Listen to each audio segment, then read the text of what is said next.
In today's episode, I'll give my review and reaction to the 2004 film Eternal Sunshine of the Spotless Mind, a science fiction romantic drama directed by Michel Gondry. Never seen any of their movies before. This movie stars Jim Carrey, Kate Winslet, Kirsten Dunst, Mark Ruffalo, Elijah Wood, and Tom Wilkinson. Let's dive right into Eternal Sunshine of the Spotless Mind. Do something, man. People are questioning you. Shut up. Shut up. Okay, yep, do that. Sure, guys. Stupid and dumb. Just an idiot. Get your shit together, son.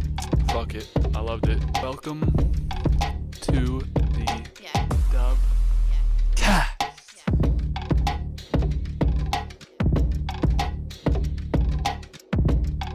This movie was a sad watch, but at the same time, it was very well done. Jim Carrey in a serious role was a bit jarring at first, but he did a fantastic job acting with this one. Really, you have this in The Truman Show, which I've seen before, which is him in serious roles, and in both of those movies, he seemed to have done a really good job. Granted, I'm saying seemingly because I haven't seen Truman Show since I was in sixth grade, which was 12 years ago. So maybe I'll have to go rewatch that one as well. Thought Kate Winslet also had a standout performance and acted well with her character. This movie, I think, when you're watching it, brings up a lot of philosophical questions, like would you forget everything about someone in order to be rid of the pain they brought you, or would you remember the good times and the bad times? And I think this film also does a good job explaining to you that you would definitely want to keep the bad parts, because without the bad parts you don't have the good parts. You need the bad parts to have the good parts. I think that's part of life.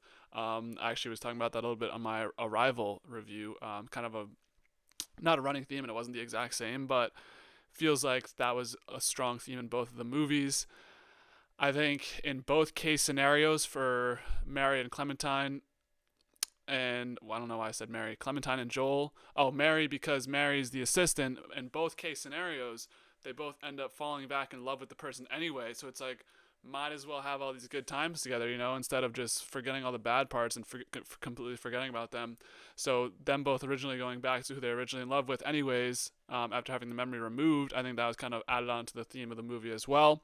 I thought the short um, I thought that the sort of dilemmas that made this movie a lot better than just taking it at face value and made it great. Thinking about those things, being able to process those things while you're watching. It's not like constant action and you're just wrapped up in. I mean, you are wrapped up in the movie, but it's like you make yourself wonder. Like, I think this movie is a really good movie for like thought provoking um, acting and just movies in general. Like, it makes you think after. So I thought the music in this movie was solid throughout. It definitely did help to aid the movie, in my opinion. I think the scenes were also very well shot too, with Clementine disappearing and the rest of the scenery disappearing with her during the memory sequences. I thought that was an aesthetically pleasing way they did that, so I appreciated that aspect of it. It's sad how halfway through the movie, Joel realizes that he doesn't even want to forget anymore, and then we have to watch him hide in his shame or embarrassing moments in order to get out of the predicament he's in of forgetting everything about Clementine. On Max, they call this a comedy, which I thought was an odd selection because there are some funny scenes in the movie, but it's not really like, I don't come out of that thinking about a comedy. Maybe I was taking the movie way too seriously. Maybe this is just supposed to be a laugh. But I don't think that's really the case, in my opinion. I think this is like a thought-provoking. I don't think thriller's the right either. I don't think even what I said before, science fiction. I think romantic drama is a good description. But this isn't. I mean, I guess you have the science fiction aspect to it, but I don't think this is a comedy either. Um, the the one scene that made me geek so hard is David Cross.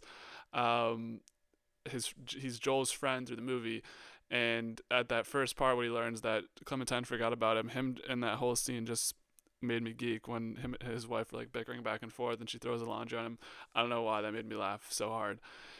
There was also some fun stuff I thought that I didn't mind as much happening, but it was just fine. Like Clementine appearing as like one of Joel's childhood crushes that would used to hang out with his mother. Those kind of scenes, like him tugging it in bed, and then his mom catches him, his shame moment. I think those were supposed to be like funny scenes, but I mean, they were fine. It didn't really make me laugh or anything because it was like right in the middle of a serious sequence. Um, yeah, so questions. I do have questions. I know this isn't, it's a science fiction, so it's not supposed to be realistic, but there were some questions that did leave me hanging a little bit, especially on Mary's side of things. So one of the weird things that I was kind of questioning after the movie was, why did Stan leave when it was just the doctor and Mary in the room? He's like, I gotta get some air, and then he sees the wife come to the house, and he's like, no, this isn't what you think it is. He looks through the window. His girlfriend's making out with the doctor. It's like, isn't he pissed off too?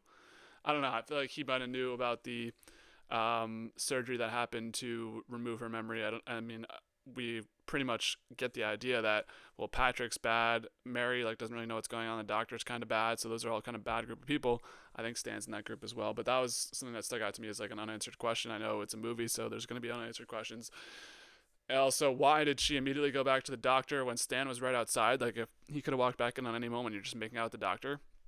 Sus. So I think Stan definitely knew what was going on. Overall, though, I thought this was a fantastic watch, and it felt longer than it even was, which isn't even like a negative comment. Like, this movie being pretty short and fulfilling the whole, like, it felt like it was way longer than it was, which I think is a good thing because it was thought provoking, it was engaging, it was awesome. Jim Carrey was great. Just a lot of stuff to consume and think about. So I'm landing this movie at an 8.4. Brilliant movie. I think it's a strong recommendation of mine for people to check it out if you want to, you know, think about things. Like, I think this is really, like, I can't say it enough that this makes you think about stuff, and I like that a lot out of movies. That's what boosts this up a lot. Jim Carrey's performance was good. Like, I felt empathetic towards Jim Carrey's character of Joel, and I liked Clementine too. I liked their different energy and their dynamic. I thought it was really interesting playing out, and I'm not really a romance guy, watching romance movies, but this did get to me. So this was a good movie. 8.4. Now let's compare this 8.4 amongst other movies we've reviewed so far. So this is movie number 45, which is crazy to say. Don't know how we got here. Almost at 10 months of the Dubcast. This is number 13 of the 45 movies we reviewed so far. So this ties with the movie Brothers and Snowpiercer. If I have to rank those three on an 8.4 nitpicking scale, I got Brothers 1, this number 2, and then Snowpiercer number 3. All three pretty great movies, though. Obviously, 8.4 is a strong score. And this loses out to the other sci-fi films on the list, which are Arrival and Looper, but it does beat 28 Days Later. That Looper score might be a little bit bloated because this is probably a better movie than Looper, but no, I don't know. It was close. Both pretty good movies. So now I'll get into my thoughts and reactions throughout the movie. We start with Jim Carrey, what I called Riz. He just decides one day he's going to call off work and go to Montauk. And then he keeps running into the same girl over and over again. Obviously, with the additional context of watching the movie throughout, you understand who this girl is and what really happened here. But at the beginning, you're like, what is this movie? Like, what are we doing here? He just calls out of work, meets a girl, like his car smashed, just goes to Montauk one day. Like, I like the idea of him just being a normal guy, and then just like, for some reason he calls out. Like, I thought that was an interesting way to start the movie. But his Riz is just like, he's like, I stare at girls and then I hope they come up to me, which is true. Like, if that was the case, bro, I'd be swimming in it, bro. Just saying. No, but seriously, like, that was unrealistic. No girls ever coming up to you. Trust me, I know. I kind of look like, I don't know. I was going to say I kind of look like Jim Carrey, but I don't really at all. Yeah, so Clementine, who we come to find out is Clementine, kind of goes up to him. They start talking back and forth. They go to the pond in Charles River, lay there overnight. It's a great night. Mornings come, and now they need to drive back, so he's going to drop her off, and then a random person has a weird reaction to him being parked there. Remember this scene, I kind of figured that, I kind of caught on to that pretty early, and like, I feel like every time I say that when I'm doing movie reviews, I'm just like the LeBron meme of him like reading the book or whatever. But I feel like I was like, that's suspect. Like, that's going to come up again because the way the scene was playing out, you're like, that's probably an important scene of somebody that's maybe will come back and be a part of this movie in the future, which it was. That was Patrick, but they don't show his face on purpose. They don't really show his face in those scenes until like Joel has the realization, but I feel like that part was kind of telegraphed, in my opinion. Not that that's a good or bad thing, but I did kind of catch on to that as well. So after he drops her off, we have, now we flash back. So Mark Ruffalo and someone else are breaking into his house and following him. Mark Ruffalo's character is Stan. Right off the bat, you're like, what are these guys up to? You know, they don't have the best ethics. They don't really follow. I mean, they have their own code, and it was probably all signed before by Jim Carrey's character Joel. I gotta stop saying Jim Carrey, Joel. Um, so it's just a weird because you're like you kind of don't know who these guys are, and it's like what is these guys doing? But you'll find out in a bit. So here's where we get our scene of Jim Joel. Joel is talking to his friend who's David Cross, and then his wife gives Joel the heads up that Clementine had him forgotten about. So this is a crazy operation where I mean you could understand the success of this operation as a standalone business where you go in and you give a name and then they get all your memories of that person and then you just completely erase that person out of your mind and you never will even know that person existed, which in theory like I could see that being a good business, but also there's definitely like I don't think people like if I have a girlfriend for 4 years, then I'm like, you know what, I'm just gonna break up with her and then forget about her and do this service. That girl would definitely like come to my work every day and be like, "What's good with you?" Like, or at least text me or something. And then I'm like, "Why is this random number texting me?" I guess it could be like that's a scam. In 2025, you'd be like, "No way, a girl is texting me off the bat like randomly." But I feel like there's loopholes within that business idea where it's like people would definitely be like, we were dating, we have pictures together, here's a picture of us. Like if a guy has a picture of a girl and the girl forgets, you know, like in this case scenario, if Joel just stayed, um,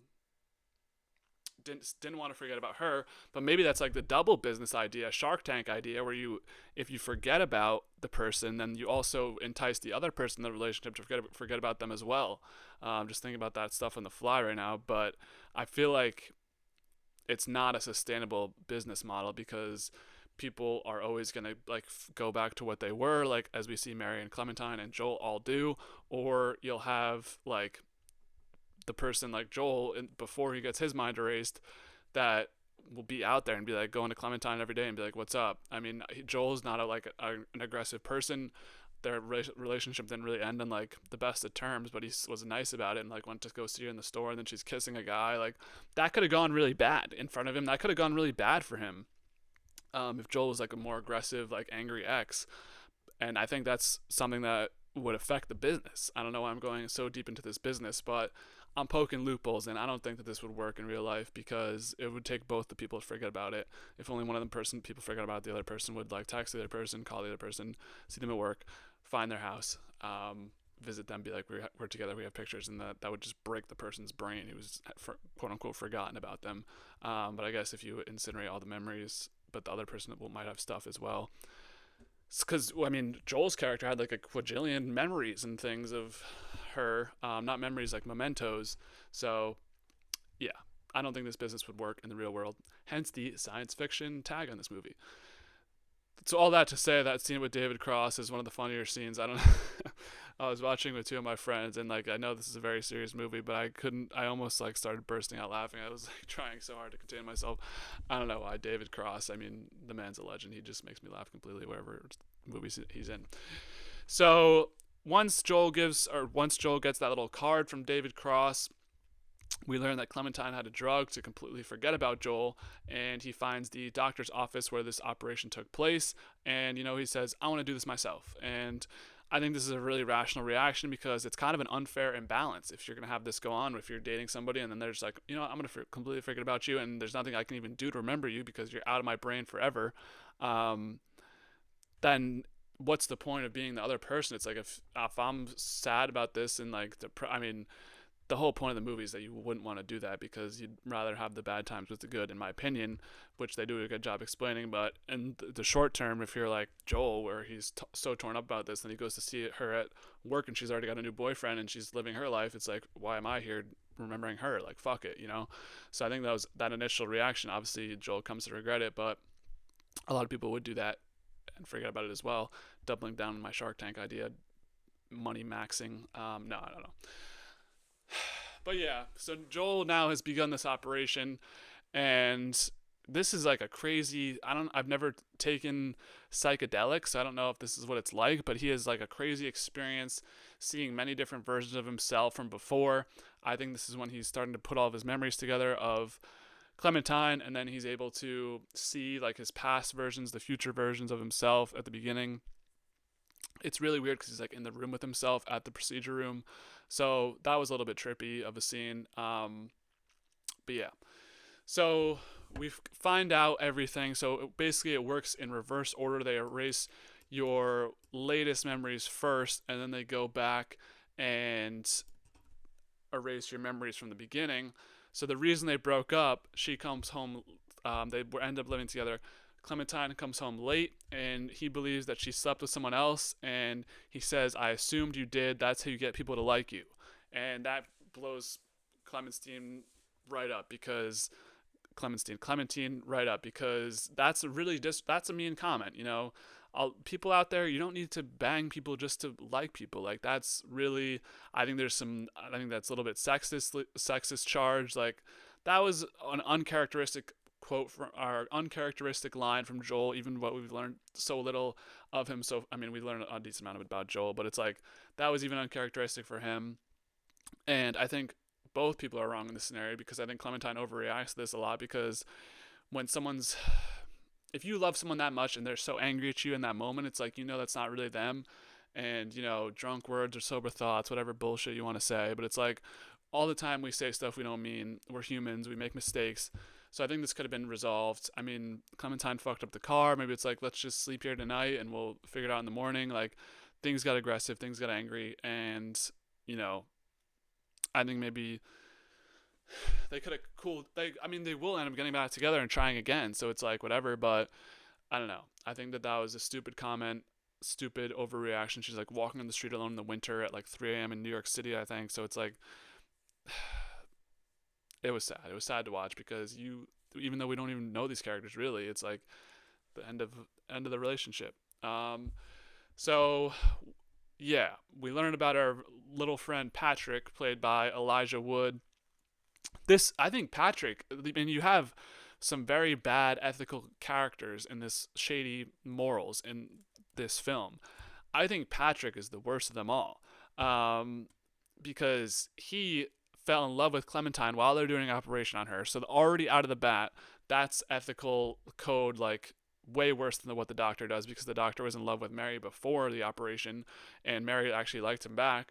But Patrick, after falling in love, is using Joel's methods because he now has all of Joel's playbooks and everything Joel did to. I mean, it's not playbooks; it's just Riz and being Joel. But it's like he's using all of everything that Joel did to get Clementine to like him back, and it's working because Clementine has no memory of Joel. So this is her first Joel now because the memory of her Joel is gone, and now Patrick is the new Joel because he's just using everything Joel did, and she obviously had a long-standing relationship with Joel. So using Patrick using Joel's methods is bullshit, and it's I mean obviously I don't need to say that, but it's like the fuck, man. Patrick was a scumbag. And now they are dating. I mean, the scene in the bookstore was tough, where first of all, kissing on the job. I think that's a little bit out of balance. I mean, no, it's 21 years later after filming this, but yeah. He also stole the items. I was like, what the fuck? He re-gifts the Valentine's Day gift, which was fucked up. Joel actually got Clementine a good gift. She's like, I never get good jewelry like this. No man has ever got me good jewelry like this. It's the man you fucking chose to forget about, honey. And I think it's obviously the whole premise of the movie is Clementine choosing to forget Joel first, and that being like the spark point. But I know she's an impulsive character, and they do a good job explaining that. But that decision to just forget about somebody, especially Joel, after one seemingly, I mean, they had bad times too. They weren't all roses, but I think that was a big mistake, forgetting about Joel. I think, I mean, I've said it a million times, the whole point of this movie is you don't want to end up using that technology. But yeah, I think forgetting about Joel, now, you have Patrick, who's a Timu version of Joel. It's like, you fucked up, honey. So things go on. The movie progresses with Joel hiding in his old memories, or not hiding yet. He's in his old memories. Time goes back and back. So we see them we see them in love, and they slowly are like falling in love as the movie reverses, because this is their story of falling in love, and then the reverse of the memory is you start at the what most recent and then go back to the beginning. So we see them kind of, you know, go from being the closest they ever were to initially meeting. So Joel is becomes self-aware, which I wonder if other people who had this operation become self-aware in the middle of it. I doubt it, because it seemed like Joel was like a weird case where he was off the map, because Mark Ruffalo, while all this was happening, Stan and Mary were just like dancing naked above his body, which was that was malpractice. I mean, I don't need to say that, but that was just weird, that you're gonna have an operation, like this is your job, your livelihood at stake, and you're gonna invite your girl. I mean, I guess she kind of just showed up in the perfect circumstances of Patrick having to leave to go talk to Clementine because Clementine was crashing out. But I think that's unprofessional. I don't think you should be having sex at work. I don't think you should be dancing. I don't think you should be drinking at work. I don't think you should be smoking joints at work when you have this very important job that's you're making someone forget about someone. Like, I know it's a bullshit thing. I already poked my loopholes in it, but it's like, if you're doing this job, come on. But obviously it's the perfect case scenario where they allow Joel to slip under the radar. And so with Clementine there, I'm kind of, after thinking about it, I'm kind of viewing her in these scenes as just a part of Joel's mind, like what he thinks she would want to say. So she's kind of there in all these scenes. Obviously she is Clementine, so she is there, but she's like going beyond the fourth wall basically and being like, I know what the fuck's going on with the operation too. Like, I'm going to try and help you. So Joel has the idea to hide in one of his childhood memories where Clementine takes the part of the woman that Joel knew. I mentioned this in my overall review. Thought this was okay. Like, I guess they wanted to make this comedic at some points. So fine, have it. Like, I didn't really add or just subtract from the movie. But Joel is like hiding under the table as like a 4-year-old, being like a child, which was kind of funny, but also just kind of took you out of the movie a little bit.